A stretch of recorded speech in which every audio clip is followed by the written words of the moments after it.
But we all know that transformation failure is extremely common. But what not everybody realizes is that the seeds of failure are often planted right at the start. And there's no trap that's more common or more destructive than transformation theater. Now, what is transformation theater? Transformation theater happens when there's a lot of activity, meetings, roadmaps, communication plans, that kind of stuff. But the results of that activity are either very low value or worse. They can be actively destructive. And the truth is, the longer transformation theater continues, the harder it is to fix. And if it's not corrected, when I get brought into a client to help fix a deal that's failing or can't close, it's almost always transformation theater. And when I'm in at the beginning of the process, the biggest obstacle I have to help the client overcome is often not defaulting to transformation theater. Why is this so important? Because if it takes hold or it's not corrected in time, it will cause the program to fail. Now, there are many examples of transformation theater, but let's look at a few that you'll likely recognize. Let's start with the flashy kickoff. We've all seen these. A senior leader calls a town hall, bringing in consultants, often the same ones who suggested doing this in the first place, by the way. And then one by one, people take the stage, hyping up the program, trying to drum up excitement, and talking about all of this potential that they're going to have. And the leadership, they love it. The consultants, now, they love it too. But the people in the audience, the people the change is happening to, well, not so much. Because what we're really asking them to do is to accept something before they understand it. And that's a recipe for pushback. This doesn't inspire them. It raises resistance. So if you want people to adopt to a change, don't launch it with a sell. Launch it with a conversation. Start with a small group, ask for their insights, concerns, and what good looks like from where they sit. Now, this will shift the kickoff from theater to engagement, and that's how you start building trust early.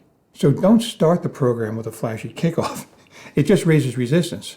And resistance is the most common cause of failure in these programs. Then we have the recurrent mismatch. This is the belief that the contract and the pricing are the most important parts of your deal. If you believe this is true, go back and watch the last 2 videos of this series. If you still believe it's true after that, then go to my website, okay, book an appointment. It doesn't cost you anything, and I'll talk you through this. Because the most important enabler of success is not the contract or the pricing. It's the ecosystem that you build. Now, as part of that ecosystem, the contract matters. But one of the most critical roles of the contract is to enable that ecosystem and ensure that it thrives. It's very, very easy to get caught up in a process that's laser focused on securing the best contract and the lowest price, while absolutely destroying the very ecosystem required for transformation to succeed. So instead of using the same broken processes and language, rethink your milestones so that the contracting process becomes a building block rather than a destination. For some ideas on how to change up these processes, check out this video from the Masterclass series. Our change is compliance. This happens when the underlying message is, you have to change. Now, sometimes it's aggressive, other times it's softer, maybe retention bonuses, OCM-style communications, or incentives that are meant to encourage participation. Some of this might feel really good, but if the underlying message is still saying you're forced to accept this change, you're not driving adoption. Because when people feel like the change is being imposed on them, they might comply with the change, but they don't adopt. And that's where the real ROI and benefits from these programs come from. Real adoption happens when people see the value in the change and choose to make it part of how they work. So create change that people want to be part of. That means co-creating solutions where possible, surfacing peer voices, and building in small wins that feel personal, not just strategic. Viable change doesn't spread because people are forced to change. It spreads because it resonates. Then we have the rinse and repeat playbooks. Same consultants, same lawyers, same processes, same approaches. The playbook stays the same. The names and the logos change, but the results don't. And we wonder why we keep failing. So stop treating transformation like a franchise. Every organization has different incentives, people, culture, and history. The best playbook is the one that you write together with your teams, your partners, and your stakeholders with support and input from your consultants. That's what encourages genuine transformational adoption. And it's powerful. So why do smart, well-intentioned leaders keep falling into transformation theater? It's not just pressure, it's psychology. And we'll explore how this happens in Act 2. I'll see you there.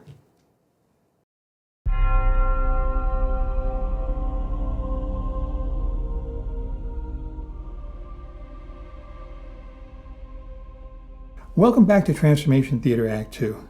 So why do smart, well-intentioned leaders keep falling into transformation theater? It's not just pressure, it's psychology.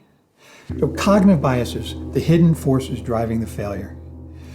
When we say we're going to put people first, we're usually not talking about leadership, but we should be. Because leadership goes through most of the same fears and pressures as everyone else. The difference is that they can act on those fears. And transformation theater is often what they do by default. Okay, but let's not be too hard on leadership. Unfortunately, there's a set of cognitive biases that take over, and transformation theater is very seductive. So let's take a step back and put ourselves in their shoes. Let's start with pro-innovation bias. Now, this is a bias that makes you believe that technology will solve your problems. This has been a root cause of transformation failures for decades. You think about ERP, think about cloud adoption, AI, you name it. Now, for our purposes, your CEO had lunch with her friend from ABC Corporation who explained a new technology that's going to change the way you do business. The CEO is bought in, and the CFO is going to be the executive sponsor. And you were just put in charge of this $500 million program. Congratulations. So what are you going to do? Are you going to take a month off to step back, develop new skills, and maybe read a couple of books on how transformation works and how big projects fail? Probably not. Because you need to act. Okay, you need to move. That's action bias. This is a bias that makes you want to take action over inaction, even when slowing down would be the better choice. And the one thing you can always do that feels like the right move, hire some help. Now that's when authority bias kicks in. So authority bias is the idea that someone with a big name is always right. It's the reason your team will listen to a consultant right out of business school, but not a seasoned insider who actually knows the ropes. So you go looking for help from a big name consultant. Now, you probably run a competitive process to choose your consultant, and they're selling into a competitive environment where speed and cost are the competitive factors. So in order to win the work, they have to sell you on a very, very optimistic timeline and cost. Some would say it's an impossible timeline and cost, but let's go with optimistic. That's when anchoring bias grabs you. Once you hear X weeks, you anchor to it. You're all set on this, and it's hard to change, even when the data tells you that it's not going to work. Now transformation theater is going in full swing, and it's accelerating rapidly. Enter confirmation bias. The consultants come in with the same playbooks they've used before, many times unsuccessfully, by the way. But because you're already committed, confirmation bias makes you ignore the failures and focus on why this time you're going to be different. Now, they give you a detailed project plan, and it looks great. Clear milestones, dates, deliverables, dependencies. You've got all kinds of good stuff in there. And if there was time to just step back and really think this through, it would be obvious that this is happening way too fast and is not going to drive success. But the planning fallacy encourages you to believe in the plan. So you socialize it. And the whole team believes in this plan. Why? Because nobody wants to challenge it. And the Abilene paradox explains this perfectly. The Abilene paradox was named after a town in Texas. A group of people are sitting around and someone asks if they want to go to Abilene for dinner. They all say yes. They head off to Abilene, where they had a terrible dinner. Now, coming back, they start complaining, and it turns out that nobody wanted to go to Abilene in the first place, not even the person who suggested it. But because everyone assumed that someone else wanted it, they all agreed. And this happens all the time. We convince ourselves that everyone is aligned, when in reality, nobody believes in the plan. And if someone would just speak up, it might still be possible to break this fever dream. But by this point, we're stuck in the cycle of the cost fallacy and the IKEA effect. Okay, we've got so much invested in this thing that we can't get ourselves to change it. And why would we want to change it anyway? We built it, so it must be beautiful. At this point, transformation theater has taken over. It's extremely dangerous and it's extremely hard to fix. But hard to fix doesn't mean that it's impossible to fix. But unfortunately, it's very situational and specific to what happened earlier in your process. Let me leave you with a thought.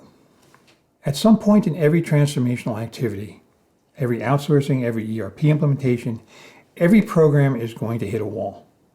The contract is not going to save you. Your processes are going to break down and fail, and by the time you realize it, it might be too late to fix it. When that moment comes, everything that you did up to that point will determine whether you succeed or fail. You either spent your time in transformation theater, going through the motions, and mistaking activity for progress, or you built an ecosystem that will support your success. The leaders who get this will leave a legacy of positive, impactful, and transformational change. Those who don't, well, the failure rates are what they are for a reason. So whatever you do, avoid transformation theater at all costs. It will make you fail. But hopefully now that you're aware of transformation theater, you can avoid it. And if you're already in transformation theater and feeling the effects, you may have enough information to go back and fix it. Again, check out the earlier videos in this series for ideas.